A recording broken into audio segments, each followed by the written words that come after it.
moving in to the NFC East, we have the Dallas Cowboys. Now, you have them as a Super Bowl contender. Please tell me why you do, and then I'll give you my argument for why I don't think they are. See, my thing is just like, look, because this is the reality. I think I look at the Cowboys the same every year. Like it's not really like it much changes, you know? Like I do believe that they have the roster to be Super Bowl contenders. It's kind of just up to them to actually go show us that they can do it. Like again, this is just my ceiling view. Like I don't think that they're going to go win the Right. Super Bowl. I just think that I'd be selling their roster short if I said that they didn't have a chance with how it's built. If Dak can play how he played last year, and look, and Tyler Guyton comes in and is a really productive starter. Cooper Beebe is a productive starter. Yeah, like best case scenario, you're running the ball, running the ball relatively well again. Again, with this running back room, it's going to be, I don't know, this running back room is questionable to begin with. But you're going to run the ball better than you were last year. You're going to have, right? I just feel like I'm looking at it like if everything goes perfect, I would be selling the Cowboys roster short, not to say they could be Super Bowl contenders. I don't think they're going to do it because they do the same thing every year. But they still are in that range for me. You know what I mean? I just feel like they have had more talented rosters and done less. And I see this kind of as a year where it's like the chips are stacked against them, and they don't strike me as a team that's going to make that jump. So I don't know. I kind of have to leave them as a playoff team. I don't know if I can fold a Super Bowl contender because the last time they even made an NFC championship, 1995. Like it's been 30 years. Like it's been a long time. So I just find it hard to believe that I'll have to disagree with you regarding the backfield. While I don't think Tony Pollard was the best back in the league, I don't know if I'd rather have Zeke Elliott, like the ghost of Zeke Elliott back there. No, that's what no, you misunderstood me. That's actually no, you misunderstood. I'm saying Oh, you meant I agree with you. I'm saying like Oh, you should okay. have like the O line if those you know what I mean. Like, they could be better, but it's like how much does it benefit the running back room? Because now I you're understand. making I a understand. downgrade. Like I don't know. They're in a tough situation, honestly. Like it's just because look, Dak in the receiving core and the some of the stars on defense. That's kind of it. Really But they makes it lost top. Dan It's top Quinn heavy, though. right? That's my issue. They also lost Dan Quinn. See, that's the big thing. No, it is like there's a lot there. Look, there's a lot of contingencies. I just, you know what? I'm putting my faith in Mike. I'm in Micah. I'm putting it in Dak. But let me be clear: is there much faith? No. Okay, so do you have more faith in their ceiling being a playoff team or a Super Bowl contender? Because I have zero in being a Super Bowl I contender. have more faith in it being a playoff team. So you're right. You know what? I convinced you once. You convinced me once. All Playoff right, team for the Cowboys. let's do playoff team. That was just one. I don't know, bro. I don't know if I could fold. I couldn't put my name on a Cowboys Super Bowl contender because we know how the Cowboys fans are. It's our year. You've been 12-5 the last 3 years. You haven't made the NFC Championship. Come on. No, I think Cowboys fans, I think finally, I think last year was, I think finally the year. You know, it was like how finally for Bears fans after all those years, it was kind of like there was a tipping point. You know, I think for like Yeah. Cowboys fans now, it was like that was the Cowboys tipping Just point where they're just like, all right, wait you know what, actually, we have to take a step off the gas. wait Like, until they start 6-0. Once they start 6-0, 5-0, it's our year. It's our year. yeah, We you're won it right. You know all. what? We just got to give it some time. All right. New York Giants, we both have them as a mid team. I Yeah, and mean, honestly, we might be yeah. selling them positively with having them as a mid team as their ceiling. Like the Giants, we very well could have slotted it into the bottom feeder tier. But I think you'd agree. It's more the defense and the star guys that have been added to this defense that are kind of, and namely Brian Burns, is kind of like pushing them above just a little bit. Like the Yeah. combination of Dexter Lawrence and Brian Burns is quite interesting. But outside of that, what is this team really going to do? Like, it's just, I mean, here's my thing is I don't understand how they get to 500. Like looking at their schedule, looking at their offense, I don't understand how they get to 500. You lose Saquon, which is your best offensive weapon. You bring in Malik Neighbors, I like it, but I feel more confident with fucking Drew Lock throwing him the ball than I do Daniel Jones. And Daniel Jones is probably going to be the starter to begin the season. I think this is going to be a very weird year for the Giants.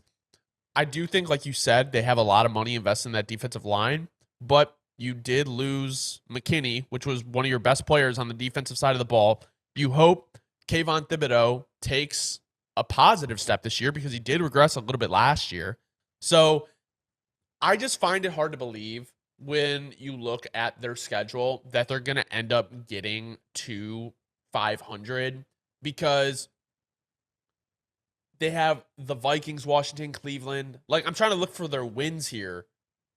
No, that's the Washington, problem. maybe they'll split. Carolina, they'll probably win. Yeah, they have a very tough schedule. So it's hard to believe that they're going to get to 8-9 wins.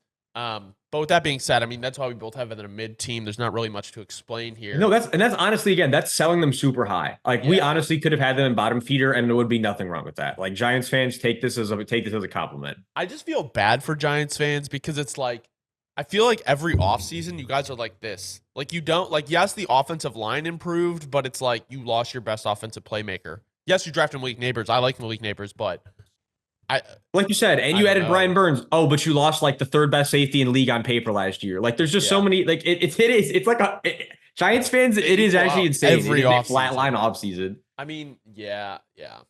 All right, moving in to the Philadelphia Eagles. We both have them at a Super Bowl contender. I mean, with what they added in the offseason, and I think every year they've been a Super Bowl contender the last couple of years, if not a playoff team. So they've always been in the kind of the top two tiers.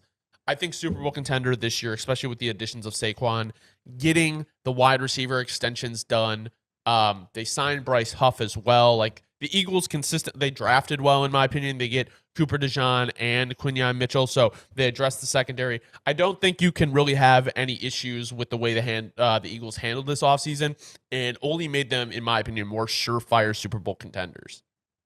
Yeah, no, I mean, again, with a team like the Eagles, there's not much to explain because it's like we already knew they were Super Bowl contenders. This is exactly what we expected. Like you said, adding Saquon is just fuel to the fire, right? I mean, look, you might have questions about wide receiver 3. You might have questions about, a little bit about the cornerback room, how it's going to end up looking by the start of the season.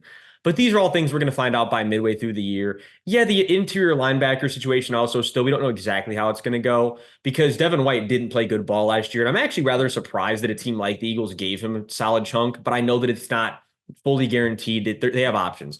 I think they're probably going to lean towards if Jeremiah Trotter can get acclimated quickly and they can start getting him out there more often. I don't know how much longer we're going to see Devin White on even this roster. Look, if he can turn his career around and this is the system where he can really flourish, who am I to say? Devin White could have come back and be vintage Devin White again. Who am I to say he couldn't? So the reality is there's so much talent on this entire team. It's kind of just like, how can we not slate them as Super Bowl contenders? I mean, I have high hopes for Devin White in the system, especially because of the fact of, like, Fangio was able to get a lot of linebackers to play at high levels, especially when he was on the Bears. So I'm interested to see what the Eagles do this year. But moving into our last team of the NFC East, and we're making great time today, Dobbs. Yeah, we are. We're usually like 2 teams through the AFC East at this point. But Washington Commanders, I was looking at it and I kind of changed my opinion. So we're going to go with agreeing on the height for the Commanders is probably going to be about a 500 team. At first, I was saying mid, but then I was like, this is the height. And if Jaden Daniels ends up being what a lot of people think Jaden Daniels can be, I don't understand, or I can't argue against the fact that they could be 500. Their schedule, from my understanding, if I remember right, is not that hard. I'm trying to remember our strength of schedule video. Oh, yeah. They got Tampa Bay, the Giants, Arizona, Carolina, the Giants again, Tennessee, New Orleans, Atlanta, depending how you feel about them. Like, those are kind of like polarizing teams. So they could definitely get to 500, in my opinion. No, and again, like, I think the big thing that I was really thinking about was what pushed the Commanders forward for me. And again, when we did the power rankings, they were really low. But again, in terms of ceiling, look, you never know. Nothing's set in stone. I think in terms of ceiling, they definitely could be upwards of close to a 500 team. And I think what really pushes it for me is, we look at the defensive side of the ball and like, yeah, there's a lot of questions on it. But what stands out to me the most is like, look, this linebacking core with Bobby Wagner at the center of it, like you've already pointed this out, like, yeah, like adding a veteran like Bobby. I think what's so important about adding a veteran like Bobby to this unit, though, is look, we have not only Jameer Davis, who's kind of never like really, become who he can be. He's not been a bad player, but he definitely has never hit that first round, like where they picked him ceiling and kind of become that player they expected. And on the other side, we have Frankie Louvu, who's been playing fantastic ball last year. All of a sudden, coming over, now they both get to soak up that veteran, legendary Hall of Fame experience of Bobby Wagner. I think all of a sudden you're going to have one of the best linebacking cores in the league, like you said, backed by Dan Quinn. And then look, we know how Dan Quinn works. Dan Quinn will make pressures happen because of other situations. These edge rushers don't have to be world beaters.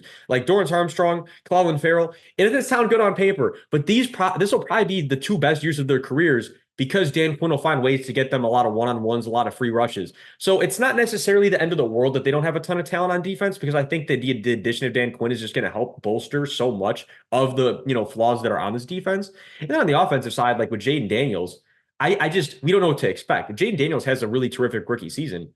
It's like the ceiling is upwards of 500. Yeah, and kind of looking at the offensive side of the ball, Austin Eckler, Brian Robinson Jr., you have Terry McLaurin, you have Jahan Dotson, who you hope takes a leap. Luke McCaffrey, I think, is actually going to be a pretty good player. You have that safety blanket in Zach Ertz. You drafted Ben Sinnott. Do I love their offensive line? No. Do I think it could be okay? Yes. I mean, my main concern with the offensive line is the fact that Jaden Daniels scrambled so much in clean pockets in college, where it's like, if he starts to feel that pressure, he may run. But we've seen that is okay in their first couple years. Maybe not long term, but I'm saying is it's okay if they need to, because their first couple years in the league, they can make plays like these scrambling type quarterbacks. Like Justin Fields, not last year, but 2 years ago, the world was so high on him. And then when they forced him to be a passer the next year, that's really when we saw the issues, like glaringly. A lot of people saw it, but the year after it was glaring. So he definitely has a higher ceiling this year than I would think probably his third year or, even his second. I'm rambling. Basically what I'm saying, the first 2 years of Jaden Daniels should be very interesting to watch.